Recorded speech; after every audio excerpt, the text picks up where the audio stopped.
So how to keep your muscle while leaning out. Hey, what's up everyone? Coach Link here, or Missing Link Fitness LLC. Thank you for joining me on my YouTube channel. Hit the like and subscribe button and the notifications to get more content. Taking a look at this from bodybuilding.com. So if you're working out and you're looking at, say you want to lean out pretty good and you're dieting down and things, and you know how that works if you've got some experience in it. But anyway, you want to try to maintain as much muscle mass as you can while you're leaning out. So you don't want to sacrifice everything you've worked for. So the first thing is to closely monitor your daily caloric deficit.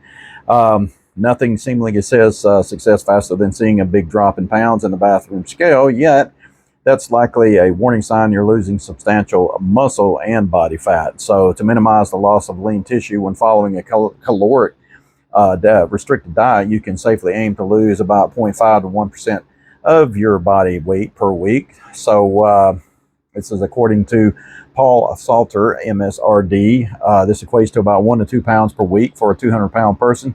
Steeper drops in weight are most likely costing you muscle tissue. And that sounds about probably what you've heard before. And that's what I recommend as well, is doing 1 to 2 pounds of body weight per week. Anything more than that, yeah, you're probably hurting yourself and losing more of the muscle mass on top of trying to, cut back, being lean. So when dieting, a good place to start is determining how many calories and macros you need in order to place yourself in a calorie deficit. And a popular and convenient approach is to start with an online fitness calculator that estimates total daily energy expenditures. And this simple to use calculator requires you to provide some basic information: your size, exercise habits and goals, input fat loss to match your goal for this program. And then it estimates the number of calories and macros per day to help you reach that goal. Yes, there is some online calculators that you can do. You can also do them like in an app too, if you want to do that. You can go like your Play Store, if you got the Apple, or the Droid, you can download that, and it's so much simpler instead of writing it out on paper, trying to figure out, what your caloric deficit is. So it'll ask you, even like what's the online app, some will ask you what your like activity level is through the week, like how much you work out or whatever. And you can it'll say like upwards of like 1 to 3 times a week, 3 to 5, 6 to 7, something like that. So it can actually make a better determination. And it'll tell you flat out like what your calories are, what you need in calories, what you're needing in your proteins, carbohydrates, and the fats.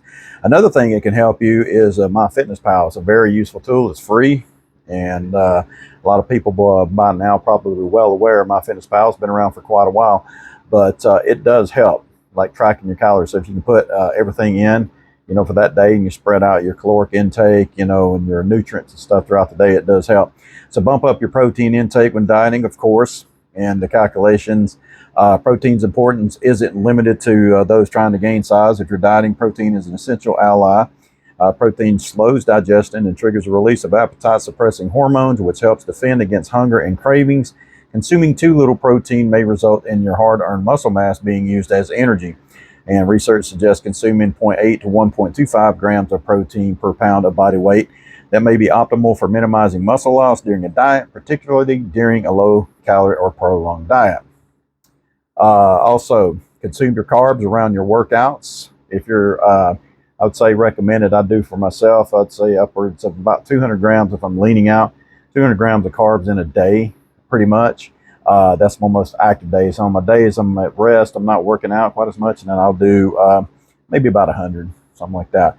So because you're cutting one of the body's main fuel sources, carbs, of course, so significantly your energy may quickly sag, but you still have to make a hearty effort in the gym. So one smart strategy to maximize gym performance and recovery among calorie-restricted lifters is to ensure both pre- and post-workout meals contain a majority of your daily carbs.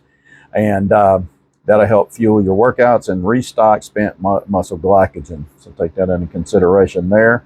You got high fiber, nutrient-dense carbohydrates like brown rice, wild rice, quinoa, whole grain breads, whole wheat pasta, beans, fruits, and vegetables that should make up the majority of your choices throughout the day. These digest slowly and will provide you with long-lasting energy that fuels you for a great workout. All right, so also rely on multi-joint exercises that engage greater amounts of muscle, of course. And this is like the biggest fear among lifters, who diet, is a loss of muscle mass and strength. So set up your training to prevent this from happening. So the first, load up your workouts with multi-joint exercises with multiple joints are working in unison. Unclear about which that is? I can tell you what it is. Multi-joint exercises include squats, bench presses, rows, overhead presses, pull downs, and the like. Single joint exercises include flyers, lateral raises, curls, leg extensions, leg curls, push downs, and similar movements in which movement takes place at only one joint. All right, because multi-joint exercises engage a greater amount of muscle than single joint exercises, they help to maintain muscle, which maintains a pre-diet metabolic rate. Translation: you continue to burn calories and fight back against the typical diet reduction in metabolic rate. All right, so take that under advisement and keep loads heavy to moderate at the start of your workout. There's a misconception that doing more work in the form of high reps is your ticket to burning more calories on a given set. The problem is that you'll have to back off on the load, and doing so, you'll start to lose the strength and size building stimulus. Muscle growth is optimized when you choose a load that causes you to fail at 8 to 12 reps. Strength is maximized when you choose an even heavier load that causes failure at 1 to 6 reps. So when you do 25 reps with a fairly light weight, the emphasis shifts to building muscle endurance. This quality makes the muscle more aerobically efficient, but has little effect on building muscle mass. So you want to be careful too. If you're cutting back, doing it, some of you probably got this experience where you do cut back and you feel weaker. I do the same thing when I'm doing in a cutting phase, and yeah, I can feel that difference in strength. But the thing is, adjust your weight load. So even if you come down, it's only temporary, really. So also, you don't run the risk of an injury or tearing a muscle or something too. So you're just working on more your strength and conditioning in there. Okay, so avoid long workouts by getting more work done in less time. That's true there. So you'll want to avoid long, drawn-out workouts combined with a calorie-reduced diet. Otherwise, you'll make the acquaintance of the hormone cortisol. While the hormone testosterone is linked to anabolism, muscle building, cortisol is instead linked to its counterpart, catabolism, muscle loss. So yeah, you don't want to go more like working so hard, you're going over an hour and you start stressing, you start feeling that stress really, because you just, let's say overtraining, really you're just kind of kicking in that cortisol can do that, and it'll work against you. So so imperfect estimates say to cap workouts at an hour in length. That's unproven, but he says we do know the longer you train hard, the more your cortisol levels increase.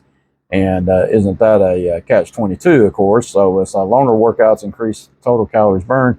They also increase cortisol, contributing to muscle loss. The key is to minimize downtime, especially between sets, by completing more work done in the same amount of time. Well, if you got a good diet going on too, yeah, think about an hour. If you got your workout routine and everything already programmed together pretty well, you're gonna hit it pretty good, within that hour. And you can also, it's going to be with like the proper diet, of course, the resistance training, and getting proper rest as well. And so let's see, do cardio that helps maintain muscle mass. The prescription for taking off the last few pounds of body fat may include additional cardio activity. Choosing the right type then becomes more than a choice of opting for the elliptical over the treadmill or bike. So low intensity steady state cardio was once a choice of pre-contest bodybuilders, and they often did it for hours a day. Now something called high intensity training, which is the the interval training, is all the fat burning rage. I would say let's say in the low intensity, I wouldn't go like so low. You actually getting your heart rate up that you can get into your fat burn zone. So you might be a lower intensity, but you can kind of go a little longer and get the fat burn in there well. So like with you can do with a HIIT, and if you're feeling up to it, you're going to have different days where you hit the HIIT. You can do that as well. I'm not saying you got to do that for every cardio workout, or you can do like some of the HIIT. If you still feel up to it, then you kind of move more into a steady state, where you're burning off, getting to the more of that fat burn zone. I've also noticed this, like if you got like a smartwatch, like a Fitbit or like your Apple Watch, it does keeps up with your fat burn zone, which mine does, what I like about it. And I use that as a gauge when I'm in the fat burn zone, because I can see the numbers, and I can usually go for a lot longer. And I'm not doing like just resistance. Sometimes even if I'm dropping my workload, my weight's down, I try to keep my rest periods really low in between the sets, and I can actually raise my heart rate up enough and also get in that fat burn zone at the same time too. So I'm doing a combination of like both the cardio and resistance training within that hour. and it has made a difference because at the beginning of 2023, I started out like 232, and within 6 months' time, I was down to 203, and that's all I did. Adjusted my diet, resistance training. I stayed about the same, but I went to more conditioning, so I did back off the weight some, and that's what I did. And I cut weight. I leaned out, So use supplements to combat fatigue, boost anabolism, and reduce catabolism. The discussion has covered some unsettling concepts: fatigue, low energy, crammed workouts, even muscle catabolism. And so no one ever said the process would be easy. So let's consider how a few supplements can make a difference. All right, so knowing how important protein is for the shredding phase, start with a quality whey protein. And whey, when I'm saying quality, is look at the labels of the products of the whey protein, and that goes for any supplement. Look out and see if they're like NSF certified, CGMP, like good manufacturing practices. There's those certification like facility, it's a quality control is what it is. So like third party tested, kind of thing. And also like the facility, is it tested and passed and things like that. So those give you a better peace of mind. That's really a better quality, product like that. And also like gluten free, and those things there too. So you got stimulates muscle protein synthesis and slows protein breakdown. Increased protein consumption is also associated with higher rates of satiation. Let's just say that. Feeling of fullness and thermogenesis energy expenditure.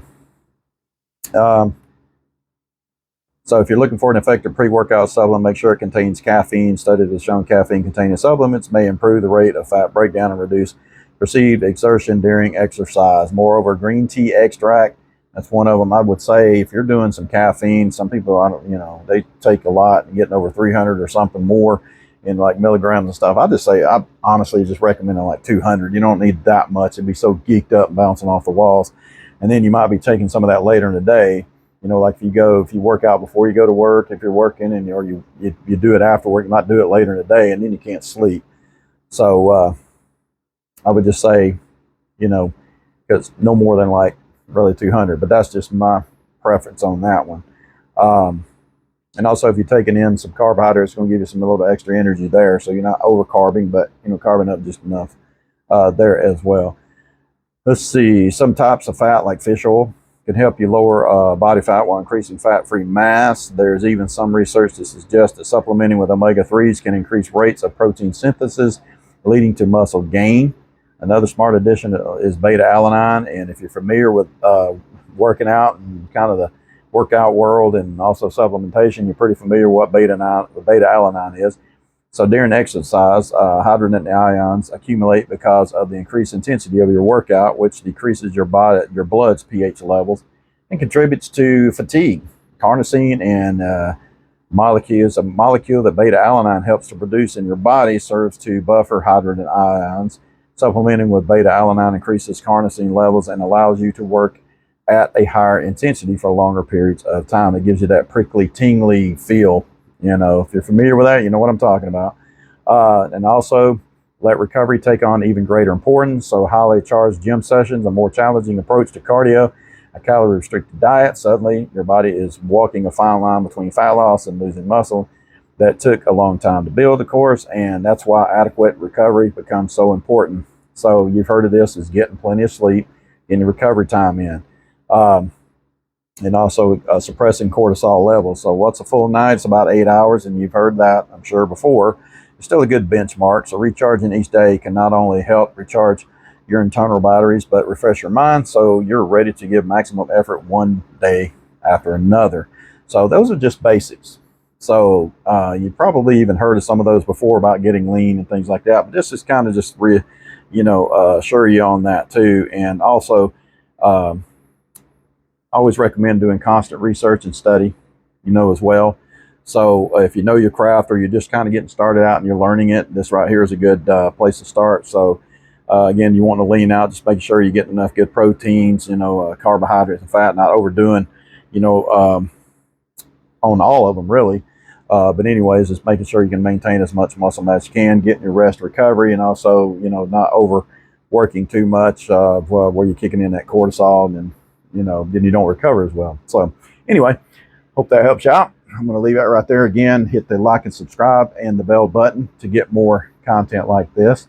All right. And you can also follow me on Facebook, which is Missing Link Fitness LLC. I put content like this on there as well, a lot of helpful educational things. And I also recommend that, talk to your doctor, your physician, and or a dietitian if you got questions, and also keep doing your research.